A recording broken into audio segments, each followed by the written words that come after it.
ओ महाराज की जय।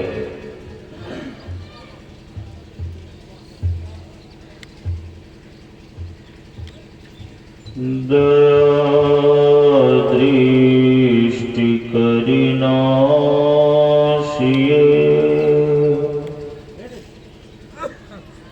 मेरो भूल अरुचो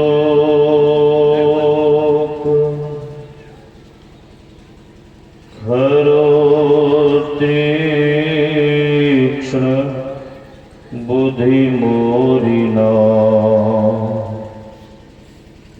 पानी जोड़ी कहूँ को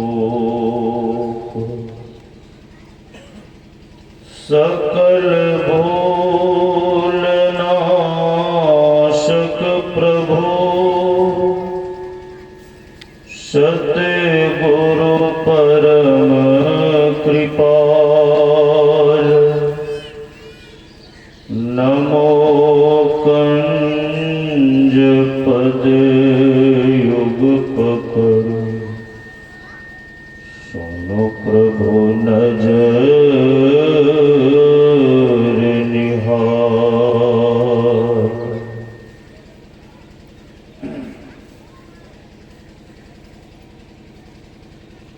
एक बार उच्च स्वर में हम लोग परमाराध्य सद्गुरु महाराज का जय जयकार करें ताकि हम सबों का अंतःकरण पवित्र हो जाए और वातावरण भी बिल्कुल शांत हो जाए। बोलिए श्री सद्गुरु महाराज की। कुछ कसर रह गया, एक बार और श्री सद्गुरु महाराज की जय।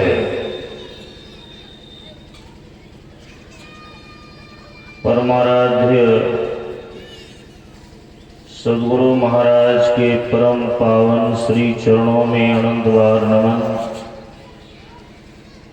मंचासीन पूज्य बाबा के श्री चरणों में कोटि कोटि नमन। परम पूजनीय गुरुजन सत्संग प्रेमी महान भाव माताओं एवं बहनों,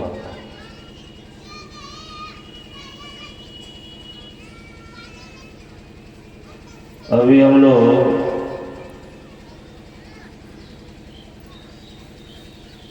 ईश्वर का स्वरूप और उसकी प्राप्ति के बारे में सुन रहे थे।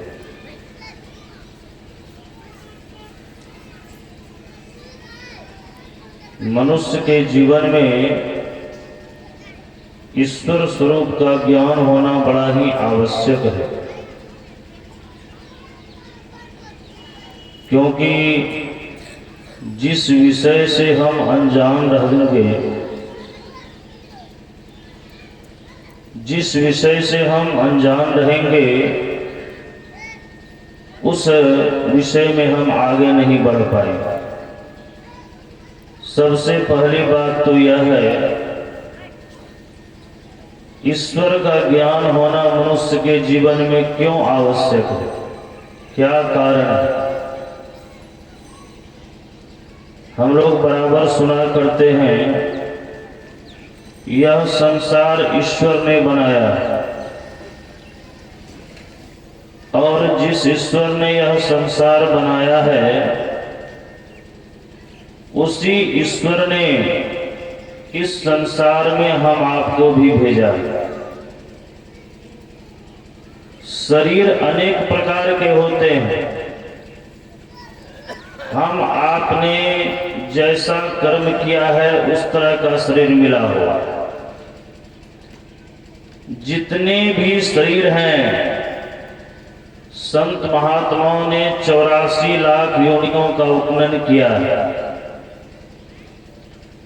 तो जितने भी शरीर हैं, एक मनुष्य का ही शरीर ऐसा है जिस शरीर के द्वारा ईश्वर का भजन होता है।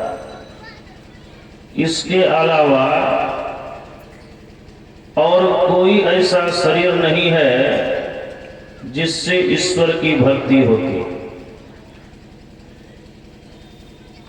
और जिस ईश्वर का ज्ञान जानना आवश्यक है, संत महात्मा लोग यह भी बताते हैं कि उस ईश्वर को हम इंद्रियों के माध्यम से नहीं देख सकते। इंद्रियों के माध्यम से परमात्मा का ज्ञान नहीं होता, क्योंकि पिंड में जितनी भी इंद्रियां हैं सबके ऊपर माया का आवरण है। और परमात्मा के बारे में कहा गया है कि वो माया से परे है, वो मायातीत है। तो इस ईश्वर को जानने के लिए, उस ईश्वर का दर्शन करने के लिए हमको भी माया के आवरणों से ऊपर उठना हो। माया का आवरण कहाँ तक है?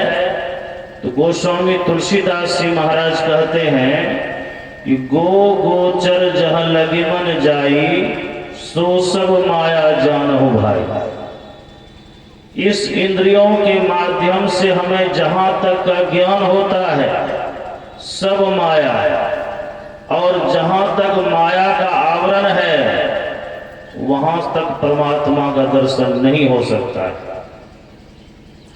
यह मनुष्य का शरीर जो मिला हुआ है, इस मनुष्य के शरीर में ही माया के आवरण से ऊपर उठने की शक्ति है, साधन है, व्यवस्था है। इसीलिए भगवान श्री राम ने भी कहा है, यह शरीर साधनों का घर और मोक्ष का द्वार।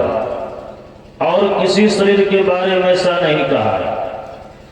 बड़ा से बड़ा, विशाल से विशाल शरीर हाथी का होता है, उसके बारे में भी ऐसा नहीं कहा।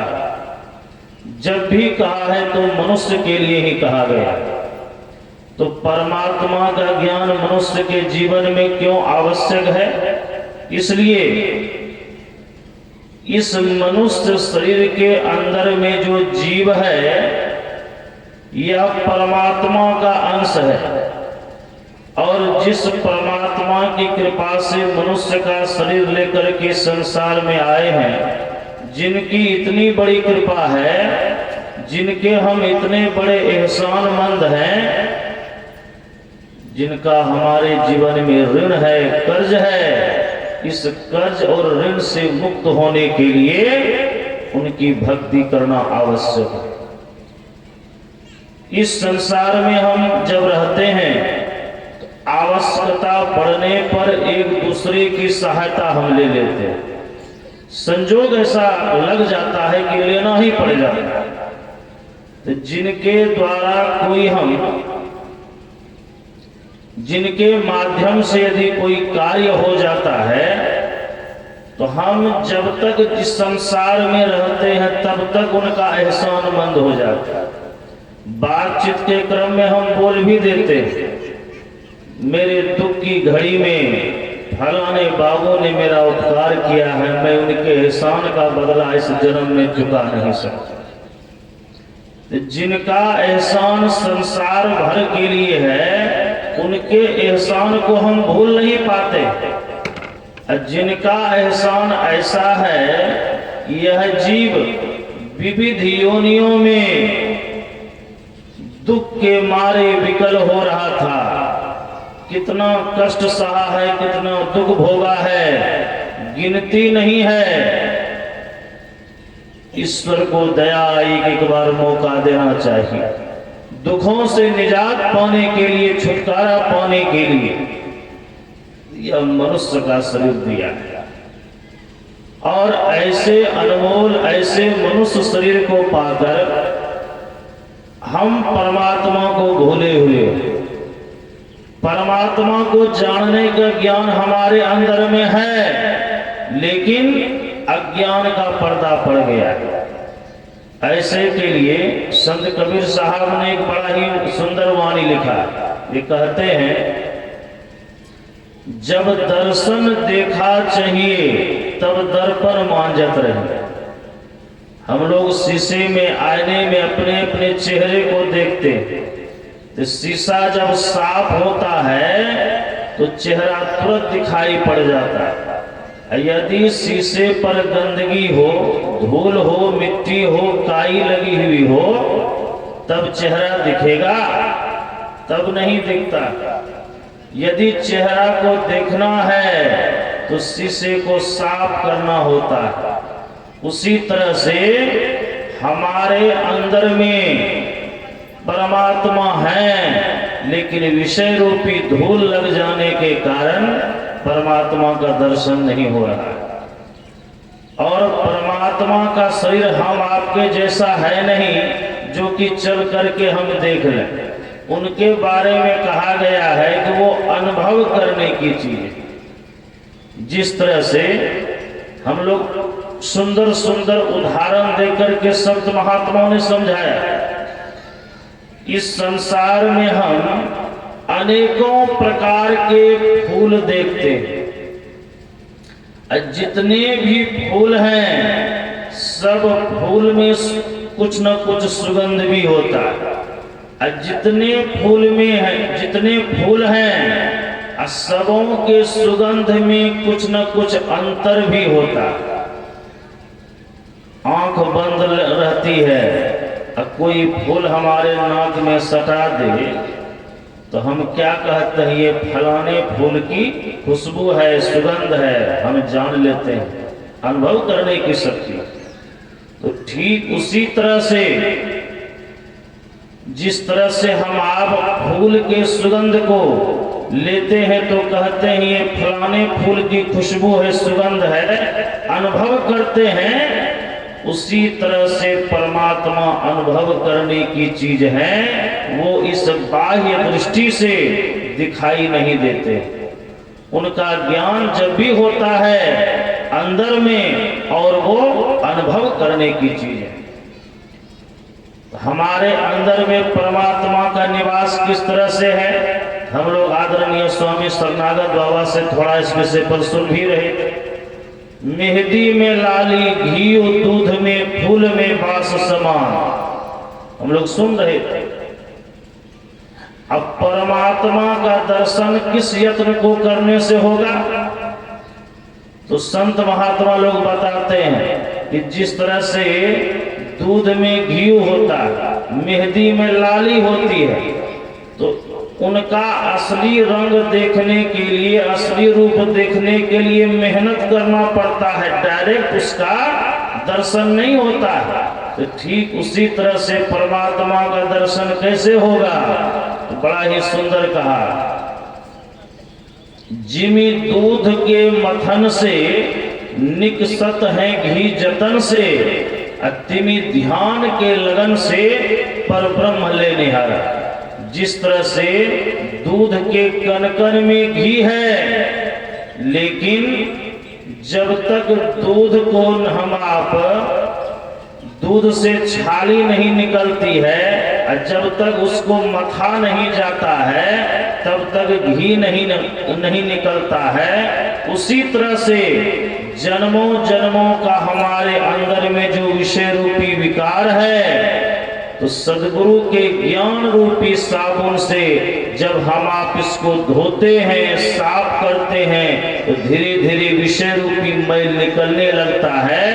यह मैल निकलते निकलते जब हम आपका अंतःकरण पवित्र हो जाता है, साफ हो जाता है, पाक हो जाता है, तो परमात्मा का दर्शन कहीं बाहर में नहीं, अपने अंदर में होता है। ईश्वर का ज्ञान जानना बहुत आवश्यक है। मनुष्य जीवन का असली धर्म, असली काम यही है। संसार में जीने के लिए तो मेहनत करना ही पड़ता है, लेकिन थोड़ा समय निकाल करके ईश्वर की भक्ति करेंगे तभी यह जीवन सार्थक और सफल होगा। सज्जनों, हम लोग देख रहे हैं यहाँ पर ये 2 दिवसीय संत मत सत्संग का भव्य समारोह किया गया, रखा गया, और इस संत मत सत्संग समारोह को कराने का एक ही उद्देश्य है कि मानव जाति ईश्वर परमात्मा के ज्ञान से परिचित हो जाए। जिस ईश्वर को हम आप भूले हुए हैं, बिसरे हुए हैं, उनका ज्ञान होना मनुष्य जीवन के लिए बड़ा ही आवश्यक है। इसीलिए यह सत्संग समारोह किया गया। और इस सत्संग समारोह में हमारे मुख्य अतिथि के रूप में आए हुए बाबा शाही धाम दानापुर पटना से पूज्य स्वामी श्री ओमानंद जी महाराज मंचासीन हैं और हम लोग इनके प्रवचन से अब भरपूर लाभ उठाएंगे। इसलिए बोलिए श्री सद्गुरु महाराज की जय।